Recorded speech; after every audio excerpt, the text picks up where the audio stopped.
All right, let's do some foreign policy stuff. We've got Trump's peace deal in Gaza. We're waiting for Hamas to be disarmed and to be displaced from leadership in the Gaza Strip. But the reality is that that's not happening. Hamas is stockpiling advanced weapon systems in other countries, waiting for the opportunity to smuggle it into Gaza, waiting for the Israelis to lower their focus for a little bit, and they will smuggle it into Gaza. Hamas is actually more popular, popularity is rising in Gaza. They're basically establishing law and order. None of these gangs roaming around. Now, Hamas is in gang warfare, this is what happens with anarchy. One gang dominates, and people are relieved because gang warfare is worse than having one authoritarian gang.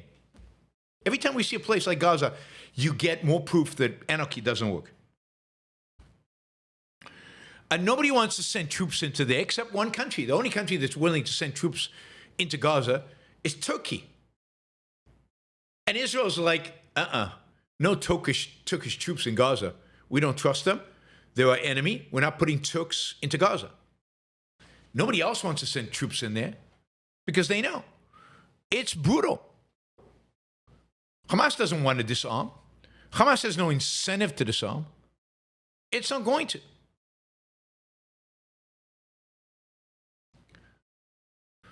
Just to give you a sense of Palestinian public opinion, in the West Bank, 51% of Gazans surveyed expressed positive views of Hamas performance during the war, October 7th, and their complete failure militarily during the war, 51%.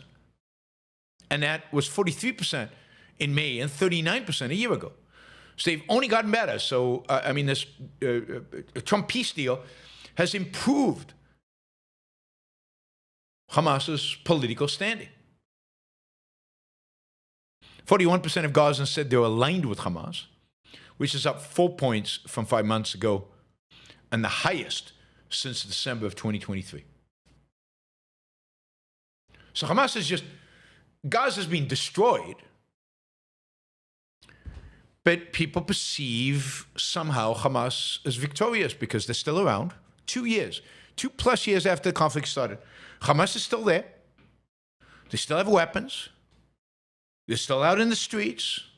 They're still governing at least a portion of Gaza. They have basically survived an onslaught by maybe the second best military force in the world today, the Israelis, and they survived.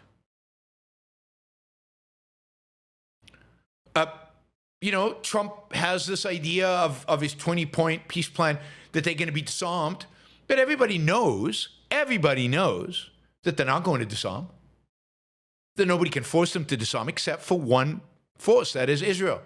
And Israel has been barred by Donald Trump from doing that. So Trump has prevented the one force in the world that could disarm Hamas from disarming Hamas.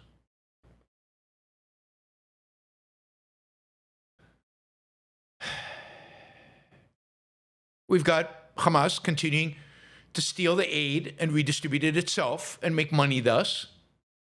We've got Hamas leadership in Qatar and so on, still with lots of money, I'm sure supported by the Qataris, buying weapons, storing them in Yemen and other African countries, just waiting for the opportunity to smuggle them in to Gaza. Hamas has not been pacified. They have no intention to give up control. They don't intend to go away and disappear.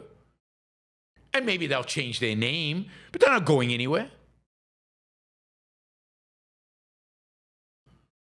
Israel didn't win this war. Now, I've said a lot about the outcome, but Israel didn't win it. And the Gazans know it. The Palestinians know it. Israel will find out in the future when all this comes back and bites them. And Trump, who knows? Trump's one big foreign policy success was this so-called peace deal. What's he going to do? Well, the pressure is now for Trump is to skip disarming Hamas and begin reconstruction. The administration supposedly is pushing interim solutions, and Israel is pushing back. The U.S. wants to start creating something. You know, the what do you call it? The Riviera, the Gazan Riviera. Wants to create a Gazan Riviera while Hamas is still there with arms. I mean, it's just ludicrous. It's just pathetic. It's sad. All those people dying. I'm talking about the Israelis for nothing, and then people bemoan the 60 or 70,000 Palestinians who died, most of whom, or at least a large percentage of whom, are Hamas members and supporters. A small percentage of whom are completely innocent, and one of the smallest numbers of dead in urban warfare in all of history. Just pathetic and ridiculous, and